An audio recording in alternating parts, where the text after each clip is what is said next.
bare bari ñoom la ñëwal mais il paraît également aussi que am na beneen boo xamante ni tabine la bu l'actuel président de l'Assemblée nationale jot a am moo di parlementaire francophonie bi nga xam ne moom la ñu tabb foofee ca Lomé pour mu nekk premier yi wala le premier vice-président bu maanaam parlementaire francophonie bu Sénégal bu Afrique loolee moom distinction gi ni mel lu yees la ak lan moo ko sabab ak la ko indeeg la ko tax a jóg lu mu doon pour El Malick Ndiaye. Babacar jërëjëf parce que day information bi xëy na période bi mu ñëwee. parce que dañuy dugg assemblée moo tax ma ne naa ko tëjee. tëjee ko parce que en vérité. waaw dafa tombé am actualité boo xam ne. waaw dafa nekk fait divers ba nëbb. loolu nga xam ne muy vraiment xama raay lañ koy tuddee. muy honneur bu ñu defal Sénégal à travers le président de l'Assemblée nationale El Malick Ndiaye. def ko premier vice-président de l'union parlementaire de la francophonie. En même temps en 2028 mu war a jël la présidence. En 2028 mu war a jël présidence bi tey c'est la deuxième fois Sénégal di am ndam loolu. D'accord. Une première fois c'est Daouda Sow tombeeg muy doomu Jolof. waaw Daouda Sow moo ko njëkk a nekk. xam nga yàgg na après El Malick ñëw tey encore ñëw di ko nekkaat. donc muy honneur pour le Sénégal honneur pour le Jolof. et loolu aussi li ko gën a yombal mooy réforme yi nga xam ne El Malick def na ko ci biir assemblée. waaw ba pare diplomatie parlementaire bi nga xam ne réussir na ko. nekk na ci atu yoo xam ne tey. wax dëgg yàlla te gis nañu union parlementaire de la francophonie dafa xaw a un peu archaïque ñu yaakaar ci moom. des changements waaw ay changements ay réformes yi nga xam ne réussir na ko au Sénégal. vraiment mu bokk ci contribution bi nga xam ne dina joxaat le parlement. bi nga xam ne mooy la francophonie mu joxaat ko dimension boobu. donc di ko féliciter mais Babacar. defe naa peuple sénégalais yëpp nañu war a féliciter. parce que ndam la boo xam ne je pense que ne vraiment Sénégal lañ ko defal. parce que assemblée mooy représenter le peuple sénégalais. donc buñ ko joxee ndam loolu jox nañ ko peuple sénégalais. d'accord di ñaan yàlla rek mu jikko et di préparer nag li nga xam ne mooy 2028 ba nga xam ne bu keroogee moo war a day na fekk réforme yi mu def ko. xam ne bu ñëwee rek wax dëgg yàlla. li ñu doon xaar ci parlement de la francophonie son rayonnement sur le plan international vraiment mu jox ko ci loolu nag ñu ngi koy féliciter. mais ça veut dire que ni aujourd'hui aussi dans le cadre de ce qu'il a entamé dans l'hémicycle pour 15e législature bi. il doit cravacher davantage. effectivement yaa ngi doon wax pour correspondre par rapport li nga xam ne mooy attentes yi ñu am ci.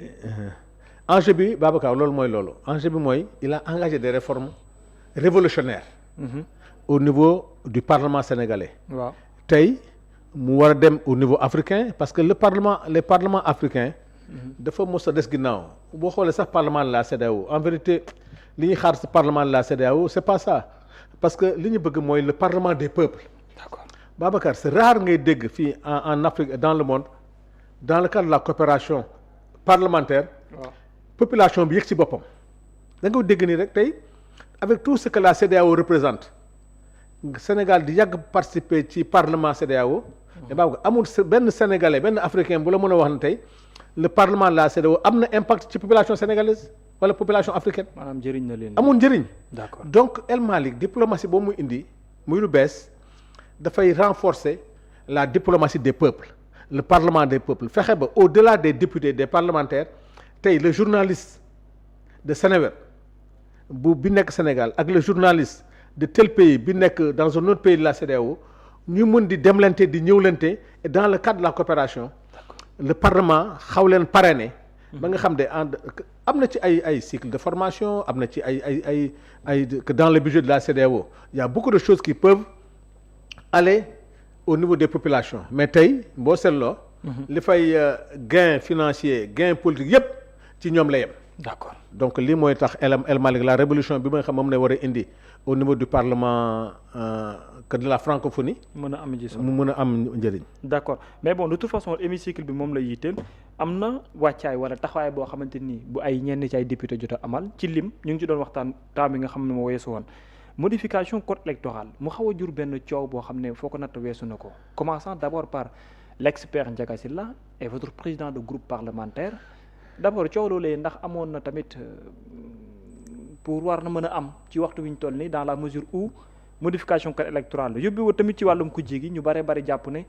projet de loi wala proposition de loi taillée sur mesure pour Ousmane Sonko concernant 2029 dem sax ba Bougane Gueye Dany mu ngi woo le conseil constitutionnel ne taxawaay bi nga xam moo war nañ fexe am ko ci bu dee Abdoul Mbow la moom nee nañ nee na moom ils feront face les députés de l'opposition nan nga jàngatee cette situation là entre volonté ak tamit ñenn ñi jàpp ne volonté gi nekkul lu objectif bugaan sax dana ba tuddee ko torchon législatif.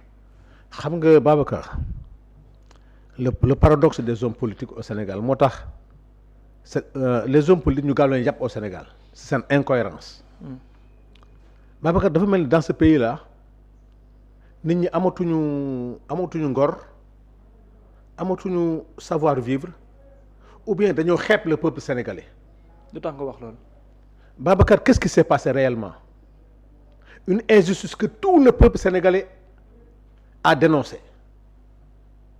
Babacar, le droit civique d'un citoyen, c'est la justice qui doit en décider. Oui. Ce n'est ni Macky Sall, ni président Diomaye, ni Abdou Diouf, ni Abdoulaye Wade, ni Senghor. Babacar, comment dans un pays normal, un président de la République peut se permettre tey mu provoquer Babacar ci diffamation 3 mois avec sursis, tu n'es plus électeur dans un pays alors que tey la justice lévule ce droit civique. Le droit civique ne dépend pas d'un homme politique, ça c'est la justice. Et ñu def ci code électoral boo xam ne amul benn ñoom Bougane Gueye gii ñun ñëpp ñoo ko dénoncé ne lii c'est pas normal parce que pour être électeur, pour être éligible, il faut que nga jouir de ton droit civique. Les droits civiques d'un citoyen, ça c'est la justice, ça c'est le code pénal. Mais t'es un politicien dans le champ politique. Babacar mun naa def fii benn gaaf. def benn mal-don ñu ne diffamation la 3 mois avec sursis, je ne suis plus candidat. te saaguma xasawuma xëy newoon naa nii la waroon demewoo ko ñu provoqué ma def ci erreur ñu condamné je ne suis plus électeur. te loolu kan ma koy décider c'est pas la justice ça kan ma koy décider le code électoral kan ma ko def politicien bi ko def ñu ne nañ ko dindi. ñaar lii moo mag Babacar c'est à la 14e législature. oui. ci Pastef Yewwi Askan Wi bi ñëwee assemblée nationale. 2023 Macky Sall woote assise ñu ne assise yi dañuy réformer code électoral bi comme ça ñi nga xam ne dañ leen coincé woon ñu war a bokk.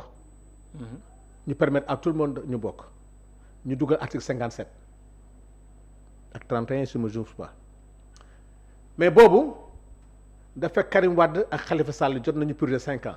waaw ñu dindi disposition boobu. mais biñ ñëwee assemblée ñu leen déet.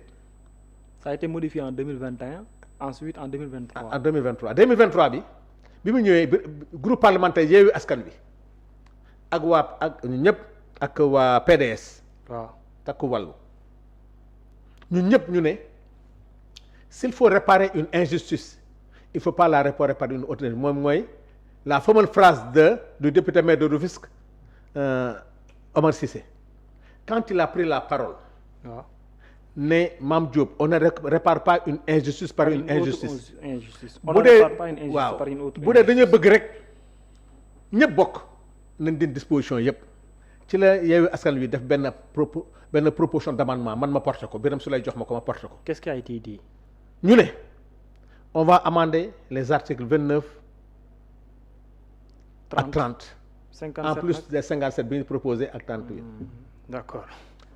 bi ma ko porté mu indi coow ci biir taxaw waa APR menacé ñu ne yéen waa PDS ak waa taxaw bés bi ngeen duggee ci amendement bi projet de loi bi ñu ne woon pour Karim Wade ak Khalifa Sall dañ koy dindi gis nga menace boobu mu indi fa coow ñu suspendre séance bi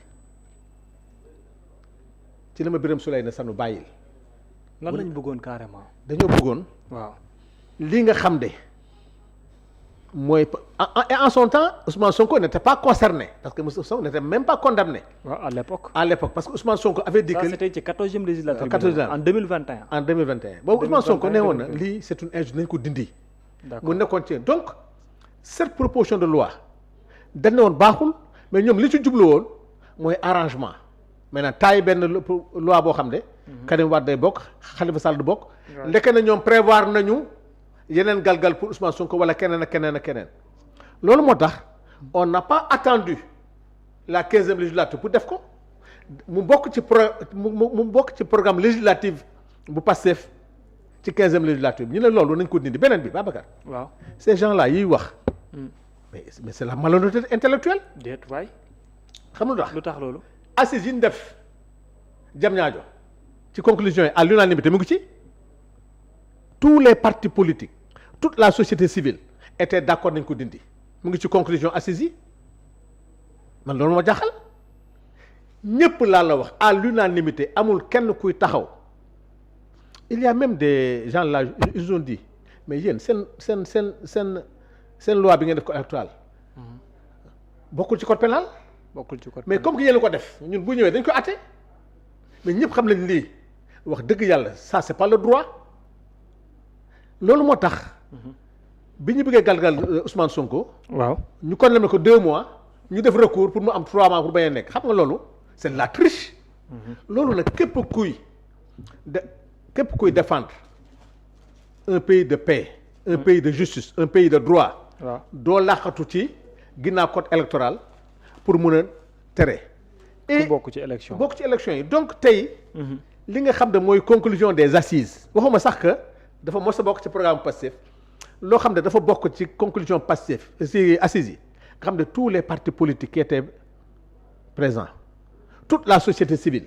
waaw ñëpp à l'unanimité ñoo ne woon les articles liberticide yi nga xam ne politiciens yi ñoo ko def pour galgal nit ñi loolu nañ ko dindi mais comment ça fait que aujourd'hui ñu koy dugal les gens dépensent à Ousmane Sonko quelqu'un qui est déjà électeur et éligible parce que l'article 29-30 lu ma lay wax mooy lan. ñoom nag loolu la ñuy bañ a dégg parce que ñu bëree bëri nee nañu Bougane Gueye Dany si je reprends ses propos. moom nee na mu ne c'est un projet boo xamante ni da ngeen koo teg seulement pour def benn loi boo xam ne c'est taillé sur mesure concernant Ousmane Sonko pour mën a bokk ci élection yi ñëw. d'abord xam na mu juum. déedéet. boo jëlee article 29 article 30. waaw. c'est un problème de figurer sur la liste électorale Ousmane Sonko est sur la liste électorale. donc il n'est pas concerné il y figure déjà. Deuxièmement. Ousmane Sonko est un député en réserve et si tu es frappé par ces articles-là tu ne peux pas être un député en réserve kon il n'est pas concerné. il n'est pas concerné. Celui qui est concerné c'est celui qui n'est pas sur les listes électorales. alors pourquoi il parle de torchon législatif. mais parce que ñooñu Ousmane Sonko la ñuy ragal jàkkaarloog moom rek il pense que ne ñoom pour suba ñu falu. il faut que Ousmane Sonko bañ a nekk candidat te Ousmane Sonko il n'est pas concerné parce que il est électeur il figure sur la liste électorale bu doon ñemale li ñuy wax nañ def recours le fait que Ousmane Sonko figure sur la liste électorale parce que les articles dont on parlent de figurer sur une liste électorale. D'accord. Tu ne peux pas être électeur ni éligible. Ousmane Sonko est électeur éligible député en réserve. Ousmane Sonko a voté aux élections législatives, aux élections présidentielles parce que li ñuy wax c'est dans la nullité parce que bu ñuy wax ay rabat d'arrêt qu'est-ce que le rabat d'arrêt a à voir avec ça? Donc le rabat d'arrêt n'a rien à voir avec l'amnistie. D'accord. Mais donc, plus loin encore, au-delà de Bougane Gueye Dany, il y a également Babacar Gaye qui nous dit la rétroactivité attachée à la loi pose problème déjà. Waaw xam nga loolu quand tu dis la rétroactivité pose problème ça c'est le conseil constitutionnel qui va se prononcer. Et Bougane qui dit que le conseil constitutionnel doit tout barrer. Non nous on a fait recours mais dañu xamul ne y a une jurisprudence. Ban la ci. La jurisprudence du projet de loi qui réforme l'article 57 le Yewwi Askan Wi a fait un recours. D'accord. Et pourtant le conseil constitutionnel a rejeté les recours parce que ñun loolu ñuy wax ci recours bi. Donc c'est sûr que avec la jurisprudence de la loi de la révision de la loi sur les articles 57 le conseil constitutionnel avait donné droit. Wow. Au régime de Macky Sall pour les dire qu'ils sont dans le droit donc tey si tu prends cette jurisprudence lii réforme article 57 moo réforme article 29 moo réforme article 30. D'accord. Et puis deuxièmement à qui profite cette révision ñoom nee nañ Ousmane Sonko du dëgg lu tax ñoom la profité ñoom ñëpp ils sont devant la cour ñoom ñëpp devant la cour ah oui ñii devant la cour haute cour de justice ñii ils sont devant la cour pénale. Ouais. Seen dossier ñoo nekk devant la justice. Ah, mais doyen quand on parle de cette loi ou bien de cette proposition on ne pense qu'à une personne quand même. Déedéet la personne concernée. waaw La personne concernée. Cette loi. Parle d'électeurs électeurs et éligibles. d'accord Ousmane Sonko il est électeur. Celui qui veut contester. waay n'a qu'à faire un recours sur sa présence au niveau des listes électorales ba xam ñun amuñu problème ñoom ñoo am nañu xaar ñoom nañ ko dindi Babacar. mais pourquoi aussi Abdou Mbow a une même position parce que ñi ngay wax nii dañoo war a dem ci kanamu haute cour de justice et tout la majeure partie d'entre eux sont de l'opposition et fait partie également de l'APR. lu tax kun Abdou Mbow ku mel ni ku bokk opposition bokk APR ne ñoom ils feront bloc. dañuy wax rek dañuy sóob rek ñoom dañu mel même li ñu texte tey. waaw ñoom bi ñuy def loi bi c'était pour l'opposition pourtant bi ñuy def loi yi. waaw c'était pour l'opposition tey kan moo nekk que ñan lañuy traduire devant les juridictions. C'est pas le gouvernement sortant c'est eux qui sont concernés par ñoom la ñuy dimbali parce que ñoom tey prends l'exemple de ceux qui ont maille avec la justice kuñ ci condamné 3 mois avec sursis wala kuñ ci condamné crime financier tu n'es plus électeur. waaye mais bon xam nga nag parti au pouvoir buy jàppal tànk opposition doyen loolu. non du jàppal tànk opposition xamul tax. waaw c'est une injustice Babacar. c'est une injustice. C'est une injustice sociale. D'accord. Babacar, un homme politique ne doit pas prendre en otage ses adversaires politiques. Lii ñoom bi ñu koy def pour galgal ay nit la. Prends l'exemple de Macky Sall. Avec toutes ces lois-là, les arrêts de la cour de la CEDEAO. Cour de la CEDEAO waaw. Lii daf ko rejeté woon mais Macky Sall a refusé. man li tax may mere les hommes politiques Babacar li ñëpp doon bañ naan lii jaaduwul tey ñu koy def ñoom buggaan nag ñoom ñëpp Abdou bu ko waxee gëm naa ko parce que ñoom lii mooy seen mënin ñii moom du wàccul yoonam ñoom du gàcce ci ñoom gàcce du leen rey parce que ñoo fi def lii te Karim Wade te Khalifa Sall te Ousmane Sonko te dàq Barthélémy Diaz ñoom ñoo dàq Barthélémy Diaz c'est l'article 277 ñoom ñoo ko fi def ñoom ñoo tax Barthélémy nekkul député génn député. à l'Assemblée nationale à l'Assemblée c'est leur loi moo tax damay jaaxle bépp opposant bu dul APR nga nekk te lan la wax leen na ñoom ñëpp kuñ ci jàpp da nga war a tëdd li Ousmane Sonko naan da ngay for rek yóbbu ñoom ñëpp ay for yóbbu lañu. Alors bu fekkee conseil constitutionnel dafa entrer en jeu dans cette affaire. parce que Bougane qui demande au conseil constitutionnel de tout annuler à la limite et que barki keroog bi ñu toogee fii maa la koy junj mais bon je pense. Babacar ne pense pas comme Bougane keroog bi nga ko waxee. dama ne la non je pense pas comme Bougane. waaw mais dama ne la. oui xam nga nee naa la jurisprudence. oui. de la réforme de la loi bi ñu indi woon 57 bi. ñun Yewwi Askan Wi on a fait recours. oui conseil constitutionnel déedéet ils ont raison.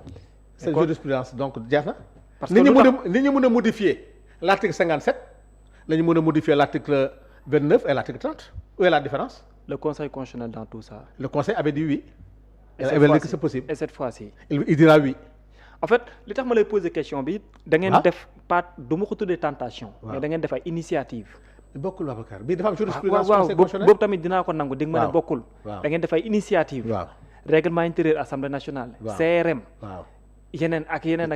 ok loolu mooy loi. voilà mais cette fois-ci également aussi conseil constitutionnel à la dernière minute. waaw mais bii nag xam nga différence bi. déedéet.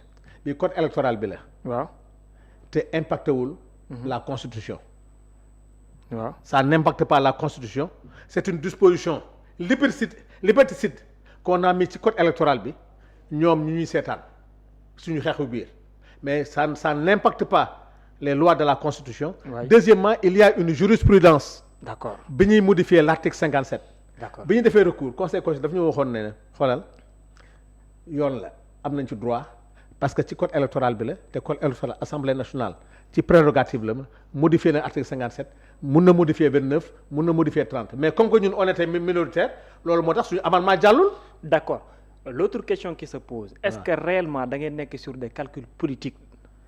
moo tax ngeen koy def d'autant plus le président de la République danoon da koy def mu tardé benn weer kese yéen ngeen ñëw dugal ndax da ngeen di def calcul ne ëllëg ci biir il peut y avoir des problèmes entre les deux personnes maanaam Ousmane Sonko Bassirou Diomaye Diakhar Faye te mën na jëfandiku ci lii pour xañ ko mu bokk. waaw xam nga calcul politique Babacar kenn du ko dindi ci champ politique mais li ma gëm mooy heureusement nee naa la en 2023 mu ngoon ci programme bi. oui. programme législatif bu Pastef 15e législature mu ngoon ci programme bi les assises à l'unanimité on l'avait proposé kon kan lii c'est une proposition du peuple sénégalais. Maintenant li nga xam de ay Bougane nag jigéen Babacar xam nga lu mu mat déret daa mel ni tey Sa Thiès mu ne du bëreeg franc wala ñu faral yëpp wala franc nañ ko génne ci làmb ji c'est que ñoom waxatuñu loi bi de ñoom Ousmane Sonko mooy seen problème yàlla xam nañu ne loi bi dañ koy dindi parce que lii ñoom ñëpp ci d'accord mais xam nañu seen problème. déret Ousmane Sonko. d'accord te Babacar boo bëggee régler problème bi bu dee problème Ousmane Sonko nga régler nañu attaquer la présence de Ousmane Sonko sur la liste sur le fichier électoral nañu attaquer Ousmane Sonko en tant que député en réserve c'est pour dire qu'il n'est pas concerné. d'accord S'il était concerné génne nañ ko ci fichier électoral s'il était concerné il n'est plus député en réserve pour te dire que donc ça ne concerne pas ñoom ñoo la ko gën a xam. mais vous êtes en train de rectifier benn injustice. ñun ñëpp nag. d'accord l'opposition y compris ñoom Bougane Gueye bii ñun ñëpp bi ñuy nekk dans l'opposition ñëpp ñoo ko doon xeex tout ce qui était aux assises sans exception à l'unanimité on avait dit nañ ko dindi président nag jël na initiative nekkoon ci volonté am parce que ci volonté Pastef la maintenant Babacar xam nga du question jëkkante xam nga problème lan la. problème de timing la. mais les ambitions politiques qui se dessinent dans le flou est-ce que loolu également aussi bokkul ci lu gën a motiver le groupe parlementaire Pastef de dire que ni non yoon bi moom na leer balaa dara di xew. mais loolu sax baax na xam nga tax muy leer. waaw pour Bougane Gueye da nekk keneen ak keneen. ñoom Abdou Mbow yi nga xam ne seen dossier. ñoom ñëpp waxee mu foofu de doyen. waaw donc est-ce que nekkul ça veut dire que le groupe parlementaire Pastef ou bien le parti Pastef dàqatul éventuel combat politique entre président de la République ak le premier ministre. jamais de la vie combat boobu sax moo dul am combat boobu moo dul am moom loolu xamal naa la ko benn candidat mooy am en 2029 buy engagé ñëpp ñaari candidat moom du am Sénégal ci groupe bu Pastef boobu président Diomaye ak président Ousmane. benn candidat il y a une coalition de. non coalition boobu dañ koy jàppale. et cette coalition n'est pas aimée dans Pastef. ah oui non coalition boobu ñu si 99,99 c'est une coalition contre Ousmane Sonko ñoom ñëpp contre Ousmane Sonko lañu ñu fa nekk yëpp waa APR lañu ñu si bëri waa APR lañu. ils ont enrôlé plus de 6 maires. maires yooyu tekkuñu dara yàlla mun naa leen gagné man sa dëkkuma ci dëkk ku ci nekk mun naa la fekk sa dëkk gagné la man mii ñooñu amatuñu nit. ils ont enrôlé plus de 6 maires. mais dama ne maires yooyu. waaw mais Ousmane Sonko boole ñoom ñëpp dans toute l'opposition duma leen te ñoom c'est les mêmes du waa Pastef yu ànd ak ñoom c'est des maires qui étaient à l'APR. d'accord qui étaient dans l'opposition. oui Ousmane Sonko boole leen ñoom ñëpp duma leen tey bu ñëwaatee dañ leen di dumawaat léegi nag li leen di yóbbuloo foofu buy fàtte benn affaire. dañoo engagé auditu mairie loolu aussi jar na bàyyi xel. est-ce que du audit tax ñu daw mais bu dee mbooloo. waaw amul kenn ku ci amati mbooloo. d'accord xëy na ñaar u ñett nga yaakaar mais c'est sûr que ne 98% des mairies Pastef na ko gagné. alors ce qui est des TRS les députés de l'opposition notamment du nom de Abdoul Mbow enquête parlementaire est-ce que loolu aussi du indiwaat beneen polémique après article Afrique confidentielle bi nga xamante ni génn na non astafurlah trouble mooy Financial Times bi mu génnee cette fois-ci donc les députés comme ni ñu ko waxee woon fas yéene nañ activer beneen levier pour leeral par rapport ak TRS yooyu nan nga gisee cette initiative des députés lu baax la de wala. ay nulaar. nga ni nulaar. maanaam. jànguñu. non déedéet doyen. ñàkk jàng tax mooy nga def commission d'enquête parlementaire. lu tax loolu. c'est damay am gàcce. xale yi nekk 15e législature mën nañ jàngal ñi. non doyen Abdou Mbow. jàngul. aussi expérimenté xam non doyen yow expérimentation en pratique. en pratique malsaine. pratique malsaine mooy li ngay def ci code électoral yi. comment un Abdou Mbow comment des parlementaires team règlement intérieur assemblée nationale xam lan mooy règlement intérieur xam lan mooy loi des finances. naan da ngay def commission d'enquête par rapport à un xawma TRS ñàkk jàng sa règlement intérieur la ñii mooy xamuñu dara gëm naa ne nag xamuñu de que prévoit la loi. lan la prévoir. dans la loi des finances dans le règlement intérieur. loi de finances initiale. Initiale LFI 2025 2026. li muy laajte yëpp mu ngi ci loi des finances ba moom dégg naa sax muy cité page yi d'autorisation TS boobu muy wax les mécanismes du service de la dette, les mécanismes même des recettes douanières.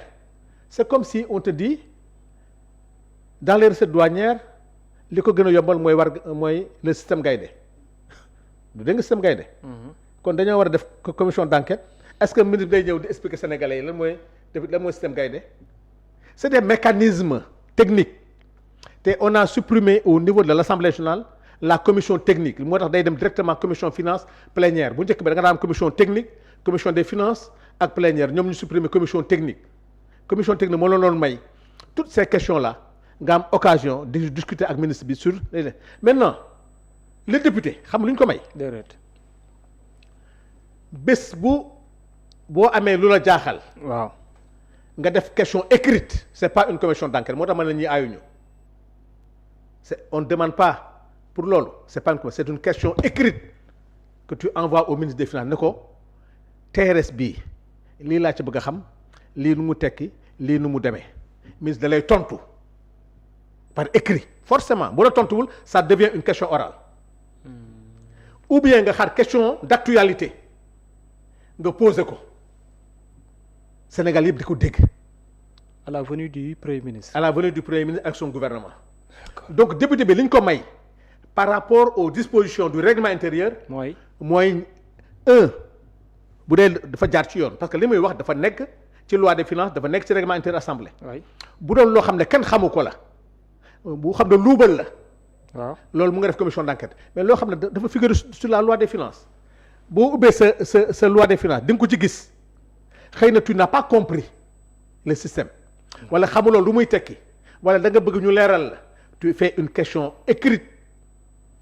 au ministre par force mu tontu la bu la tontuwul à un délai ça devient une question orale il est obligé mu ñëw ou bien mu nekk question d'actualité mu ñëw mais ministre bi pour mu ñëw assemblée du saa yu ko neexee day ñëw déedéet dafa am lu ko tënk pour mu ñëw assemblée da ko tënk bu dee c'est un projet de loi bu laal finance wala proposition de loi bu laal wala question orale wala question d'actualité mais ministre bi mënul saa yoo bëggee mu ñëw déedéet. mais seen inquiétude ñoom. ce n'est pas ce qui est écrit. ci loi de finances initiale bi. mais ce qu'il savoir mooy le contenu de cette dette. ak tamit les garanties qui ont été données ak taux bi et tout est-ce que loolu aussi ça nécessite pas. mais léegi interrequête. waaw ministre bi wax na tontu ne nee nañu gëmuñu ministre bi li mu wax xam benn nga noonu. waaw léegi gëmuñu ko léegi yow. ñi ko gëmul benn la am mu tontu la deuxièmement mu def la ou bien tu attends la loi de règlement avec la Cour des comptes. D'accord. Parce que yow sa ñàkk gëm du commission d'enquête parce que amoo technicité boobu boo demee commission d'enquête li mu lay jox mooy li ma la tontu mais ki am possibilité technique de vérifier c'est la quand même c'est la Cour des comptes quand tu vas voir la loi de règlement. bi Cour des comptes di joxe ci contenu boobu bu ko regee ci ngay am nag comme ñoom dette cachée bi ñoom gisuñu ko c'est la Cour des comptes moo ko génne ñoom bi ñu koy nëbb toog 3 ans 2019 2020 2021 ils n'ont pas fait de loi de règlement loolu mooy musiba bi gën a am foofu sax na war a am commission d'enquête foofu nag na commission d'enquête am parce que yéen lan moo tax ngeen nëbb lii lan moo tax yéen ngeen toog 3 ans qui correspond aux dettes cachées. Il s'agit des finances publiques. Des finances publiques. Il s'agit des finances publiques. Des finances publiques. Yéen aussi li ngeen contracté ça concerne les finances publiques. Mais nag. waaw finance publique bi. ça figure sur la loi des finances. initiale. oui. bés bu loi rectificative bés bu ñu defee benn sollicitation de dette en plus LFR bi dina ko. mais bu nekkee lu ñu énoncé kese te y a pas assez de détails aussi. non les députés étant même. des personnes qui contrôlent l'action du gouvernement. effectivement peuvent mener également aussi de telles demandes. non moo tax ma ne la. dafa am loi boo xam ne député bi loolu lañ ko may. am nga droit député bi ñaata yoon ngay gis ay député di bind ay questions écrites comme au ministre. d'accord yow soo bëggee leeral nga am preuve à l'appui da ngay bind ministre bi mu tontu la question écrite. question écrite. Oui. question écrite boobu fu la neex nga yóbbu ko nag def say enquête bu la neexee. deuxièmement beneen bi boo bëggee rek ruube. ruube médiatiser bàyyi ba question d'actualité ñëw nga jàkkaarloo premier ministre wala nga jàkkaarloo ministre des finances. ku ne yow loo bëgg a wax ne mooy ëllëgul initiative bi. du dara dañ ko rejeté mais dañ ko rejeté comme dans son cœur. ngeen ko rejeté coow topp leen de. non xam nga dañ ko rejeté. ci ñuy woote jubal. waaw non xam nga rejeté mooy lan xam nga du am sens dañ naan député bi yow ayuloo. non ayuloo wala yéen. déedéet bëgg leen lu leer. déedéet parce que non règlement intérieur bi. waaw ñoom ñoo ko tëgg xam nga. bien sûr. ñoo ko tëgg xam nga lu may député bi. déedéet. soo gisee lu la leerul soo gisee loo xamul da ngay bind ministre mu tontu la bu la tontuwul mu nekk question orale ou bien nga def ko question d'actualité prochainement bu tombee question d'actualité mu nekk dans le mois dans le 2 mois nga def ko question d'actualité nga tontu ko Sénégal yëpp dégg la. d'accord mais boo toogee ministre bi tontu na la nga ne li mu la tontu doyu la. te yow da nga doon wax dette cachée. tey mu figurer dans la loi des finances nga mën a lim page yi nga naan affaire bi. léegi dama xamul ndax on a garanti nos ressources naturelles wala yooyu ñoom loolu mooy seen question ministre bi ne la on n'a pas garanti nos ressources naturelles. d'accord mais yéen da ngeen tojee daw gën réew mi. d'accord mais donc xam nga yow gouvernement boo xam ne sa mandat dafa jeex nga daw gën réew mi bokku rek ñoo xam ne ñu ngi fi toog def ay loi yoo xam ne sur les lanceurs d'alerte def ay loi yow député bi Abdou Mbow. bi ngeen nekkee assemblée ba léegi vous n'avez jamais de la vie def évaluation des politiques publiques moo gën a grave loolu rek mën na la ci topp. deuxièmement vous avez falsifié le règlement intérieur de l'Assemblée nationale. troisièmement la commission de contrôle et de comptabilité ne s'est jamais réunie dans la vie ay musiba la ñu def ci réew mi ne dañuy def commission d'enquête ñoom seen bopp. dañoo war def commission d'enquête ci ñoom parce que lan moo tax les lois de règlement. est-ce que du commission d'enquête moo leen tiital doyen. mais tontu nañu commission d'enquête tontu nañu. yow looy c'est-à-dire xam nga lan la amuñu possibilité li ñuy wax loolu cour des comptes moo ko mën ça c'est la cour des comptes. d'accord parce que les parlementaires. waay li ñu mën a def xam mooy lan. déedéet. ñu laaj ministre bi mu tontu leen. par écrit ou sur le plan oral. ministre bi tontu na leen sur le plan oral sur le plan écrit na ñu bind bu ñu bindee. nañu yóbbu financier bu ñu xam ci àddina ñu jox ko parce que keneen ku dul un parlementaire. waaw mënoo dugg ci commission d'enquête ba te ñooñu composé commission d'enquête ba. waaw ils ne sont pas outillés. muy benn. waaw deuxièmement nag bu dee da nga bëgg lu leer rek comme ñoom liñ leen jàppee woon. nañu bàyyi Cour des comptes def liggéeyam. ñoom nee nañ ñoom tam jàpp nañ leen yéen de. ah mbir yi ay jàppante la rek. non xam nga jàpp ay bi mooy jàppante la nee nañ ñoom. non xam nga jàppante bi mooy ñun. waaw amul fenn foo xam ne def nañu li loi des finances tere. d'accord ñoom dañu luubal. nekk assemblée nationale. waaw période de 3 ans yi nga xam ne mooy dette cachée bi. période yooyu yëpp l'assemblée n'a pas fait de loi de règlement. te loolu il faut ñu expliquer Sénégalais yi donc ñoom ils ont couvert li nga xam ne mooy la malversation li nga xam ne moo jëm ci dette cachée bi. waaw l'Assemblée nationale a été complice parce que lan moo tax ñetti at durant. waaw l'Assemblée n'a pas voté la loi il a fallu que ñu ñëw assemblée ñun en 2022. ñu doog bind la Cour des comptes ne gaa ñi ñoo jox loon documents yi. D'accord. En l'espace de 2 mois on a fait la loi de règlement de 3 années.